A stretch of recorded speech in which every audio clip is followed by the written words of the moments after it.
നമസ്കാരം. ട്രംപ് പറഞ്ഞാൽ ഉടൻ തന്നെ എല്ലാവരും കേൾക്കുമെന്നും അതേപടി മറ്റ് രാജ്യങ്ങളും അനുസരിക്കുമെന്ന ഒരു വിചാരം ട്രംപിനുണ്ടായിരുന്നു.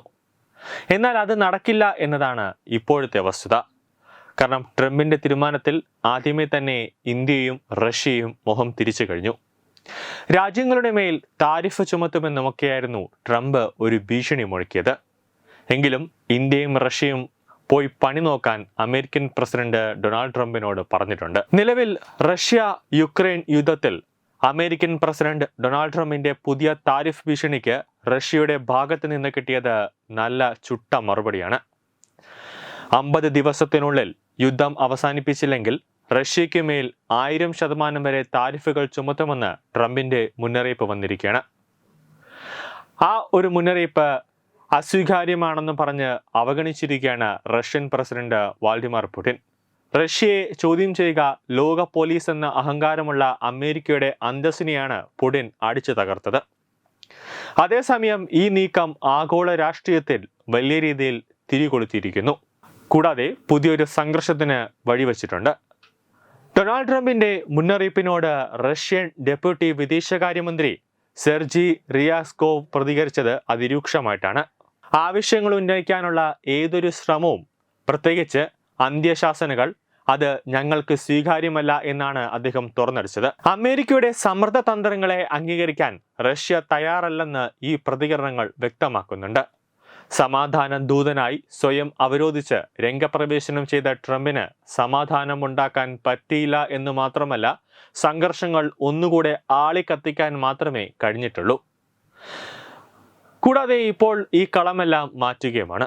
നയതന്ത്ര തലത്തിൽ റഷ്യയെ ചർച്ചാമേശയിലേക്ക് കൊണ്ടുവരാനുള്ള മുൻ ശ്രമങ്ങൾ പരാജയപ്പെട്ട സാഹചര്യത്തിൽ നാറ്റോ സെക്രട്ടറി ജനറൽ മാർക്ക് റൂട്ടയുമായുള്ള കൂടിക്കാഴ്ചയിലാണ് ട്രംപ് ഈ അന്ത്യശാസനം പുറപ്പെടുവിച്ചത്. സാമ്പത്തിക ഉപരോധങ്ങളിലൂടെ വ്ളാഡിമിർ പുടിനുമേൽ സമ്മർദ്ദം വർദ്ധിപ്പിക്കാനാണ് ട്രംപിന്റെ ഈ നീക്കം ലക്ഷ്യമിടുന്നത്. ഇതിനു പുറമെ യുക്രൈന് പാട്രിയറ്റ് വ്യോമ പ്രതിരോധ സംവിധാനങ്ങൾ ഉൾപ്പെടെയുള്ള പുതിയ ആയുധ പാക്കേജും അദ്ദേഹം പ്രഖ്യാപിച്ചിട്ടുണ്ട്.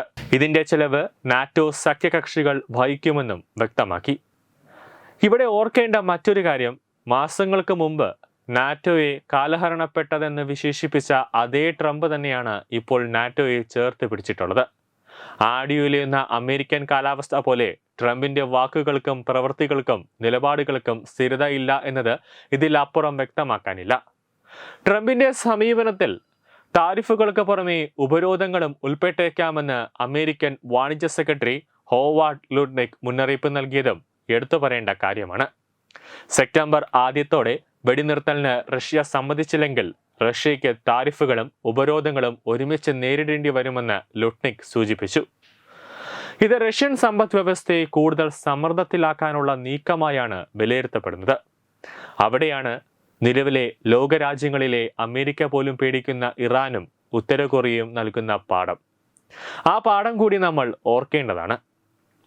ആദ്യകാലം മുതലേ അമേരിക്കൻ പ്രസിഡന്റുമാർക്ക് ഉപരോധങ്ങൾ എന്നത് ഒരു പുതിയ അടവല്ല. എന്നാൽ ഇപ്പോൾ റഷ്യക്കെതിരെ ട്രംപ് ഉയർത്തുന്ന ഈ പഴയ തന്ത്രം എത്രത്തോളം ഫലപ്രദമാകുമെന്ന ചോദ്യം കൂടി ഉയരുന്നുണ്ട്.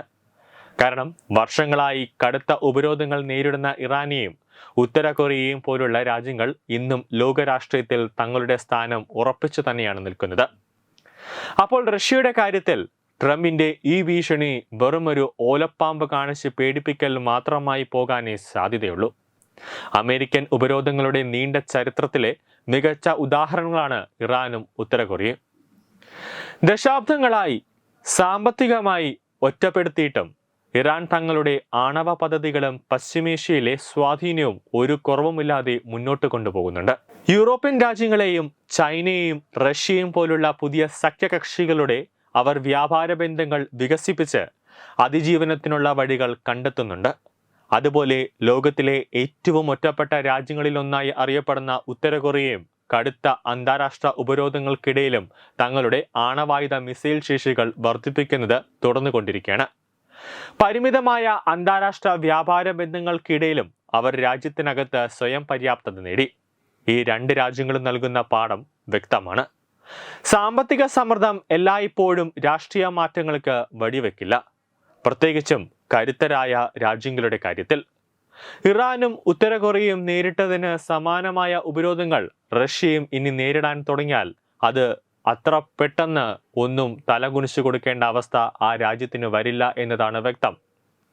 റഷ്യയുടെ വലിയ വൈവിധ്യപൂർണമായ സമ്പദ് വ്യവസ്ഥയും ചൈന, ഇന്ത്യ തുടങ്ങിയ ലോകശക്തികളുമായുള്ള അവരുടെ ശക്തമായ വ്യാപാര ബന്ധങ്ങളും പെട്ടെന്ന് ഇല്ലാതായി പോകില്ല.